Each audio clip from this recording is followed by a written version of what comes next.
ভূমি ব্যবস্থাপনায় দুর্দান্ত চমক, বাতিল দলিল রেজিস্ট্রেশন প্রক্রিয়া। এর মাধ্যমে ভূমি ব্যবস্থাপনার দুর্নীতি চিরতরে বন্ধ হয়ে যাবে।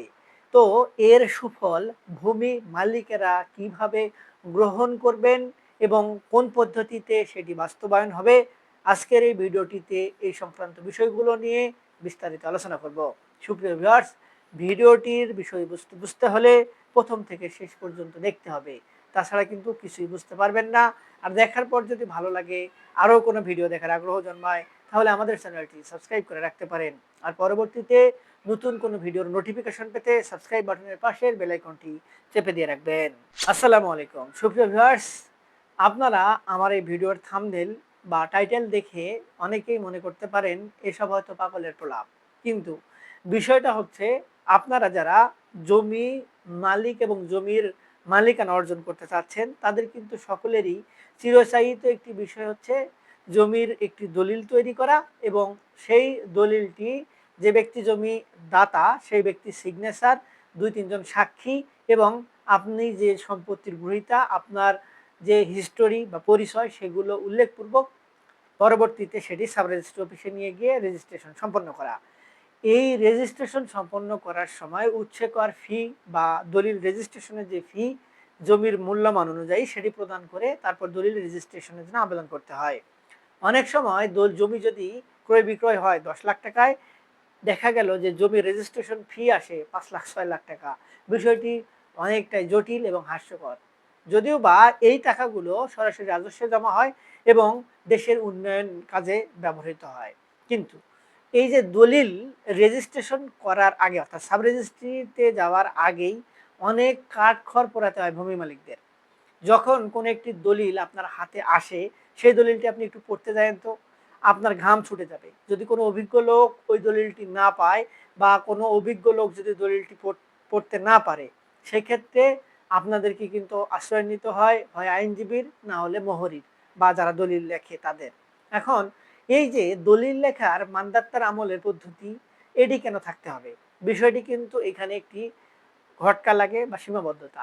এই সিন্ডিকেট, এই সিন্ডিকেটের খপ্পরে পড়ে যারা জমির মালিক, যারা জমির মালিকানা অর্জন করতে চাচ্ছেন বা ক্রয় করতে চাচ্ছেন বা বাটোয়ারা দলিল তৈরি করতে চাচ্ছেন, তারা কিন্তু পরে বিপদে। দলিল হাতে এমনভাবে লেখা হয় যেটি আমরা 60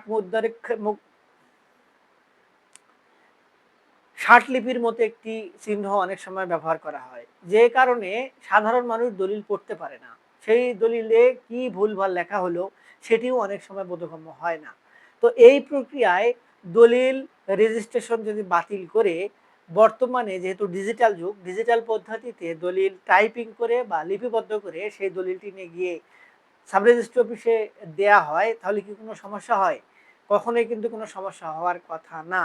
কিন্তু কি কারণে এই যে হাতে লিখে দলিল তৈরি করতে হবে, তারপরে সেই দলিলটি নিয়ে গিয়ে পরবর্তীতে রেজিস্ট্রি করতে হবে, এই বিষয়টি বোধগম্য নয়। দলিল যেগুলো হাতে লেখা হয় সেই পদ্ধতিটাকে চিরতরে বাতিল করে দেয়াই সবথেকে বুদ্ধিমানের কাজ। এবং ওই যে দলিলগুলো লেখা হচ্ছে যাদের দ্বারা, মোহরির দ্বারা, তারা কিন্তু অনেক সময় সিন্ডিকেট করে ভূমি মালিকদের নানানভাবে হয়রানি করে। সাব রেজিস্ট্রি অফিসের সঙ্গে যোগ সাজসে তারা দলিল লেখার ফি এবং দলিলের যে বৈধতা সেটি বাস্তবায়নের জন্য ভূমি মালিকদের কাছ থেকে হাজার হাজার, অনেক সময় লাখ লাখ টাকা হাতিয়ে নেয়। অনেক সময় বলা হয় যে দলিল যখন তৈরি করা হচ্ছে, সেই দলিলটি নিয়ে গিয়ে সেই কর্মদিবসে রেজিস্ট্রি করার জন্য ভূমি মালিকদেরকে আলাদা করে ঘুষ প্রদান করতে হবে, যেন সেদিনে দলিলটি রেজিস্ট্রেশন সম্পন্ন করা হয়। এখন আমাদের দেশের এই সুযোগটি নেওয়ার অন্যতম কারণ হচ্ছে ঘনবসতি এবং অত্যাধিক পরিমাণে জমি বা সম্পত্তি এক হাত থেকে অন্য হাতে হস্তান্তর। আপনি সাব রেজিস্ট্রি অফিসে যদি কোনোদিন না যান, একদিন গিয়ে দেখবেন সেখানে কি পরিমাণে ভূমি ব্যবস্থাপনার ত্রুটির কারণে যানজট বা জ্যাম তৈরি হয়ে থাকে। একজন সাব রেজিস্ট্রার সেই দলিলগুলো রেজিস্ট্রেশন করে দিবেন সকাল থেকে সন্ধ্যা পর্যন্ত, তিনি আর কতটুকুই বা কাজ করবেন? তারও তো একটি কার্যক্ষমতা রয়েছে। তো তিনি যদি সকালেও বসেন অর্থাৎ অফিস টাইমেও বসেন, তার অফিস টাইম শেষ হওয়ার পরেও অনেক এমন দলিল থাকবে যেগুলো রেজিস্ট্রেশন সেদিন করে দেওয়া সম্ভব হবে না, বা রেজিস্ট্রেশন আবেদন গ্রহণ করা সম্ভব হবে না। তাহলে এই যে একটি থানা থেকে যে ব্যক্তিদ্বয় একটি ইউনিয়ন পর্যায় থেকে আসে, তার বাসা যদি দূরত্বে হয় তিনি কতদিন আসবেন, এই বিষয়টির জন্য তিনি কতদিন ভোগান্তির মধ্যে পড়বেন, এগুলো কিন্তু অত্যাধিক গুরুত্বপূর্ণ বিষয়। তার মধ্যে আবার এই যে সিন্ডিকেট, দলিল হাতে লেখা, সেই লেখা বা সাধারণ জনগণের বোধগম্য না হওয়া, বিষয়টি অনেকটাই জটিল। তাই এখনই কিন্তু সময় এই পদ্ধতিটাকে পরিবর্তন করে ডিজিটালাইজ করা। যারা মোহরি রয়েছেন তাদের যে রিজিক সেটি নষ্ট করার দরকার নেই, তাদেরকে সেখানে অত্যাধুনিক প্রযুক্তির মাধ্যমে দলিলগুলো লেখার ব্যবস্থা করে রাখলেই বিষয়গুলো কিন্তু সমাধান হয়ে যায়।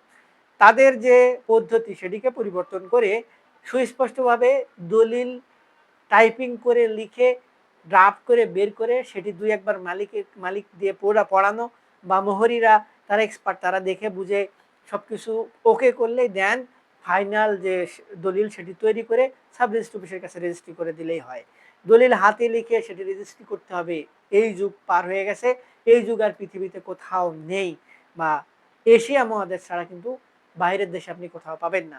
তাদের দেশগুলোতে যে উন্নত ব্যবস্থা, সেখানে তো এই মোহরিরও কোনো খাওয়া নেই।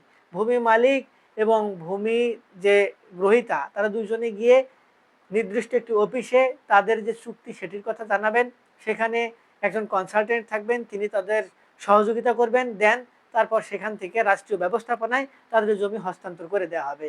এই হচ্ছে সুন্দর সিস্টেম। কিন্তু আমাদের এখানে একটি টেবিল থেকে আরেকটি টেবিলে ফাইল টানার জন্য একটি লোক থাকে, অথচ সেই টেবিলটি হাত বাড়ালেই পরের টেবিলের লোক, যে ব্যক্তি কর্মকর্তা বা কর্মচারী, তিনি পান। কিন্তু বিষয়টি আমাদের ব্রিটিশ আমলের এখনো রয়ে গেছে।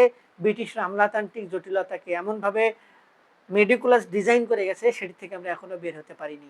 একটি সুন্দর নির্দেশনা আসতে গেলে কিন্তু অনেক ধরনের ভোগান্তি পেয়ে তারপর সেটি বাস্তবায়ন করতে হয়। আবার আমাদের যারা এই যে সিন্ডিকেট রয়েছে তারাও কিন্তু সহজে সেগুলো বাস্তবায়ন করতে দেয় না। তাই এই যে দলিল রেজিস্ট্রেশন প্রক্রিয়া সেটিকে বাতিল করে নতুন করে একটি প্রক্রিয়া সামনে নিয়ে আসলেই হয়। এবং এরই সুফল হচ্ছে বর্তমানে যে ভূমি মন্ত্রী, তিনি কিন্তু একটি ইঙ্গিত দিয়েছেন ভূমি ব্যবস্থাপনাকে ডিজিটালাইজ করা, এবং তারই আঙ্গিকে কিন্তু নামজারি পদ্ধতি অটোমেশন হয়ে গেছে, খারিজ পদ্ধতি অটোমেশন হয়ে গেছে, রেকর্ড হয়ে গেছে ডিজিটাল। এখন শুধু দলিলগুলো অনলাইন প্রক্রিয়ার মধ্যে রয়েছে, দলিলগুলো স্ক্যান করে অনলাইনে দেওয়া হচ্ছে। অনলাইন প্রক্রিয়া হয়ে গেলেই এখন আসবে দলিল রেজিস্ট্রেশন প্রক্রিয়াকে বাতিল করে নতুন করে আমি যে পদ্ধতির কথা বললাম সেগুলোকে বাস্তবায়ন করা। আমরা নাগরিক, আমরা জনগণ, আমরা সরকারকে পরামর্শ দিতেই পারি। তাই এই পরামর্শটি কাজে লাগালে একজন ক্ষুদ্র, যিনি একদম নিরক্ষর মানুষ, তিনিও যদি ক খ পড়তে পারে, তিনিও কিন্তু দলিলটি পড়তে পারবেন। তার জমি কতটুকু কোন দাগে দেয়া হলো তিনিও কিন্তু বুঝতে পারবেন। তাছাড়া এই হাতে লেখা দলিল দিয়ে সেগুলো একজন শিক্ষিত মানুষের পড়াও কিন্তু অসম্ভব বা বোধগম্য অনেক সময় হয় না। তাই এই দলিলগুলো তৈরি করা থেকে বিরত রেখে নতুন করে ডিজিটালাইজের মাধ্যমে দলিল তৈরি করে সেই দলিলটি নিয়ে গিয়ে রেজিস্ট্রেশন করে এই প্রক্রিয়াটিকে বাস্তবায়ন এবং আইনগতভাবে বৈধতা দেওয়ার জন্য সরকারের প্রতি উদাত্ত আহ্বান থাকলো। সুপ্রিয় ভিউয়ার্স, এই ভিডিওটিতে আপনাদের কোনো দিক নির্দেশনা দিলাম না। এই ভিডিওটি শুধুমাত্র আমাদের সচেতনতার জন্য বা আমাদের এই পদ্ধতিটাকে পরিবর্তন করার জন্য তৈরি করেছি। এই পদ্ধতিটা যদি পরিবর্তন হয়, আমাদের দেশের ভূমি ব্যবস্থাপনায় আমূল পরিবর্তন হবে, অনেক অংশে দুর্নীতি, ঘুষ এগুলো কমে আসবে, এবং দলিল রেজিস্ট্রেশনের যে প্রক্রিয়া জটিলতা সেটি অনেকাংশে কমে যাবে।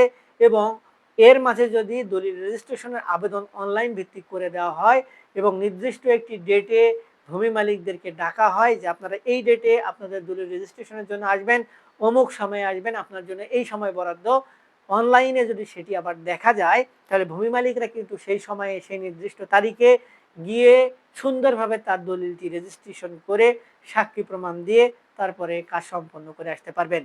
এই পদ্ধতিগুলো বাস্তবায়ন করা অত্যাবশ্যক এই ডিজিটাল যুগে এসে। এর বাইরে যাওয়ার কোনো কিন্তু সুযোগ নেই।